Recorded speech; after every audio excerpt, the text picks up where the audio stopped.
Hello दोस्तों, नमस्ते, प्रणाम। अपने चैनल में आप सभी का स्वागत करती हूँ। आप सभी बीच बहुत हंसी मजाक भरा नोक झोंक सास बहू का लेके आए हैं। कैसे लगा फुल वॉच वीडियो देखना, कैसे लगा कमेंट में ज़रूर लेके बताना। आप लोग इस गाने को प्यार दुलार आशीर्वाद देना और खूब मन लगा सुना जाए। दोस्तों आप सभी को जय श्री राधे कृष्णा, जय माता दी।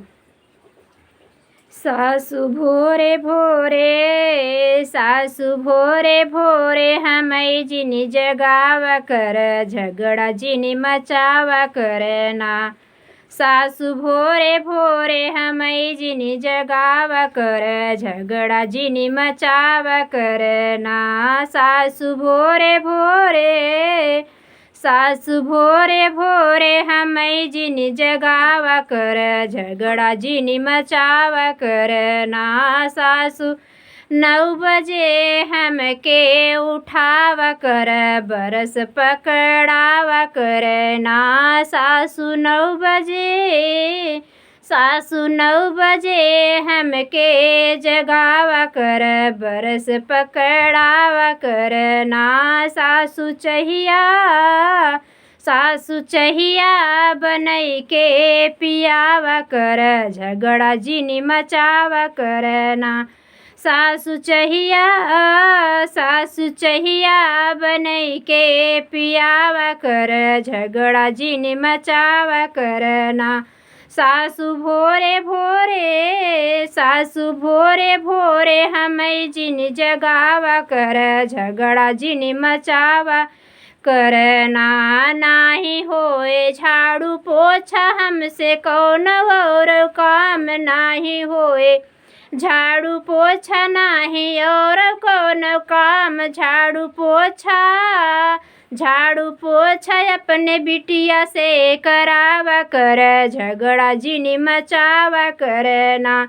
झाड़ू पोछा अपने बिटिया से करावा कर, झगड़ा जिनी मचावा करना। सासु भोरे भोरे, सासु भोरे भोरे हमें जिनी जगावा कर, झगड़ा जिनी मचावा करना।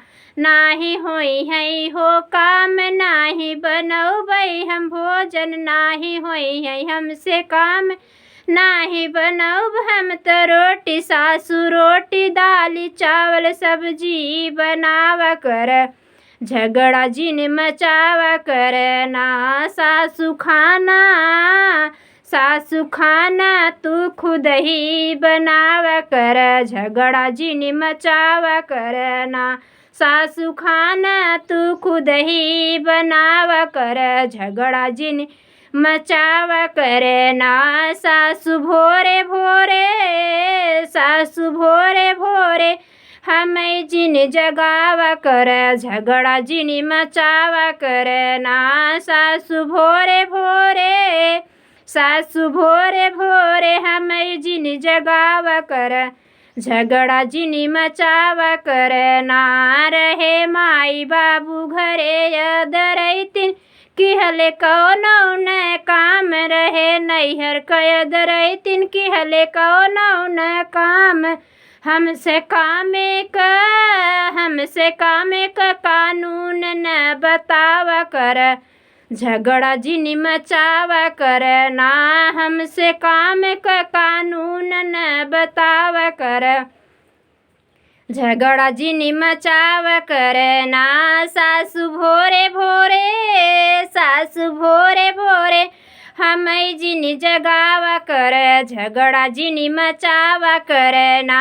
सासु भोरे भोरे, सासु भोरे भोरे हमें जिनी जगावा कर, झगड़ा जिनी मचावा कर, झगड़ा जिनी मचावा कर, झगड़ा जिनी मचावा करना।